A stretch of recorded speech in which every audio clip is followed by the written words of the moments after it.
Assalamualaikum warahmatullahi wabarakatuh dan salam sejahtera.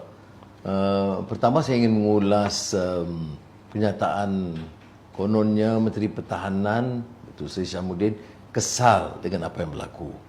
Saya nak ingatkan dia, ini skandal kontrak pertahanan ini bukan baru. Kau nak kesal sampai berbuih mulut pun tak selesai masalah.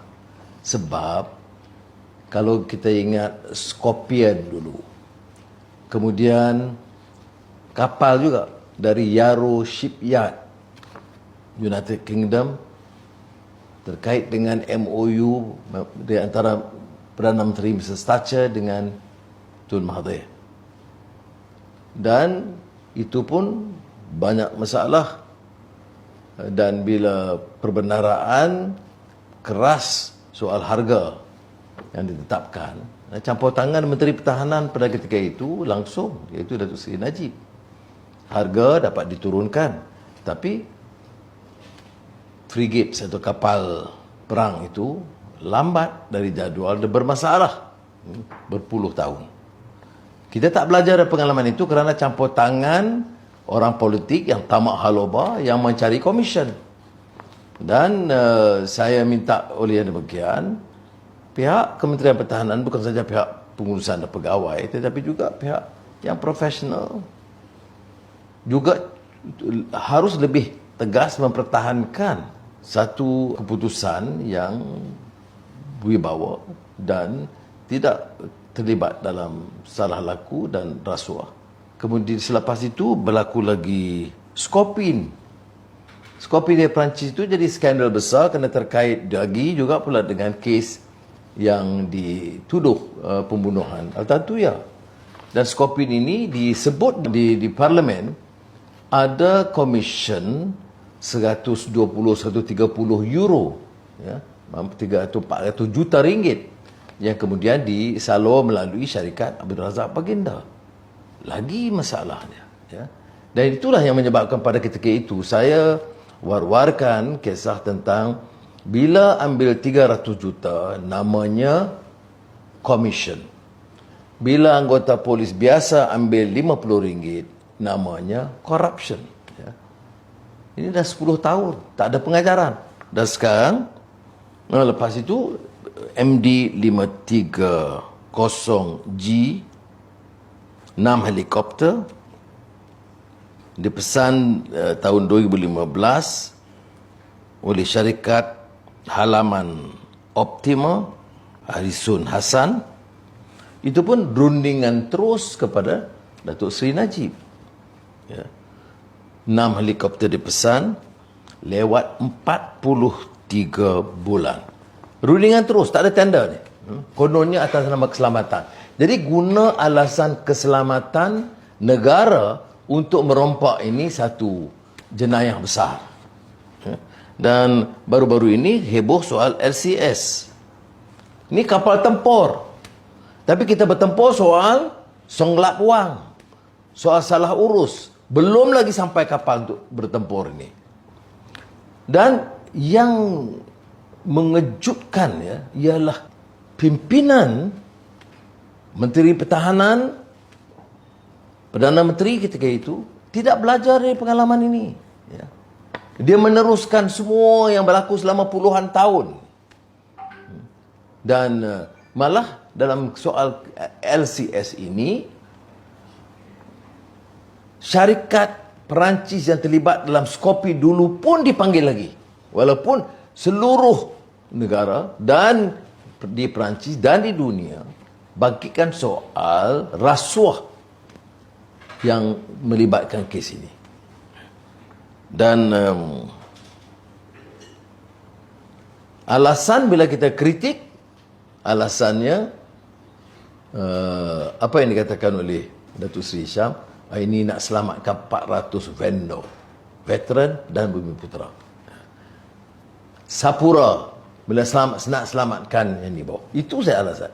Yang rompakan awal komisen salah urus, salah guna itu tak dimau dibahaskan. Ya. Cuma kesal. Kesal dah puluh tahun dah soal Kementerian Pertahanan. Bila saya cadangkan fasa ke-6 itu dibatalkan dan sebelumnya ditangguhkan, itu diperlekeh oleh Menteri Pertahanan. Dia lupa. Kerana ini bila menteri tak buat kerja persiapan dan membaca dan malas, ini jadinya. Baca apa jawapan Menteri Pertahanan pada 3 Ogos 2020. Datuk Seri Ismail Sabri. Apa kata dia? Pertama, beri syarikat lain menyelamatkan projek ini. LCS. Kedua, kata dia, tangguhkan beberapa fasa dan tamatkan fasa yang akhir. Itu yang saya tegaskan. Ya. Tapi bila menteri tak buat kerja dan lembab, inilah jawapan dia di Parlimen. Dia bercanggah dengan Menteri Pertahanan.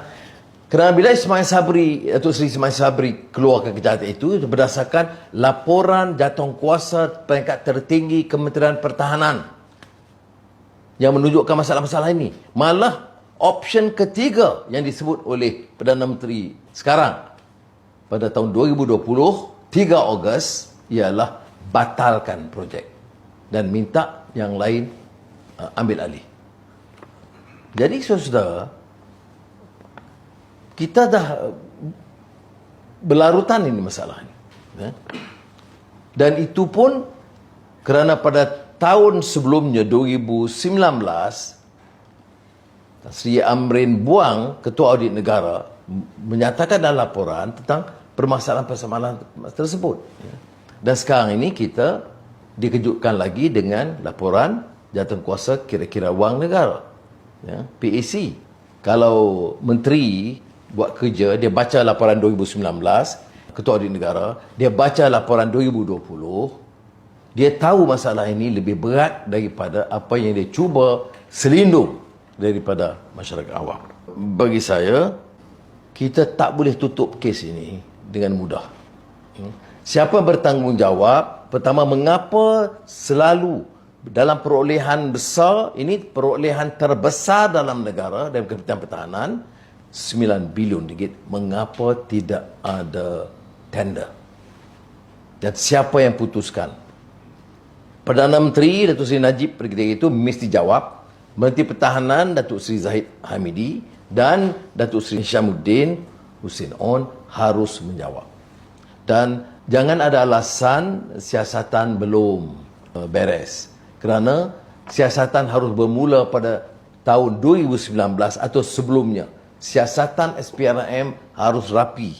Bukan saja setakat lihat satu dua salah laku, tetapi melihat keseluruhan commercial deal yang menyebabkan masalah seberat ini. Kita tahu ada peranan CEO, tetapi saya tidak fikir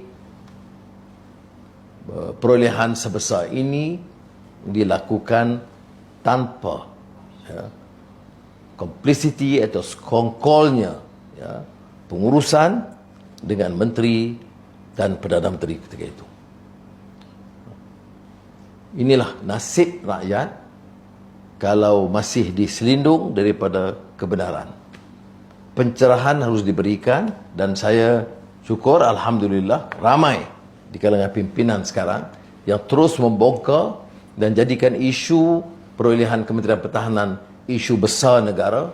Saya ingin menggesa pengurusan dan pegawai Kementerian Pertahanan dan juga Ketua Terus Angkatan Tentera, Laut, Udara dan Darat harus diberikan peranan yang lebih menentukan mutu perolehan Angkatan Tentera.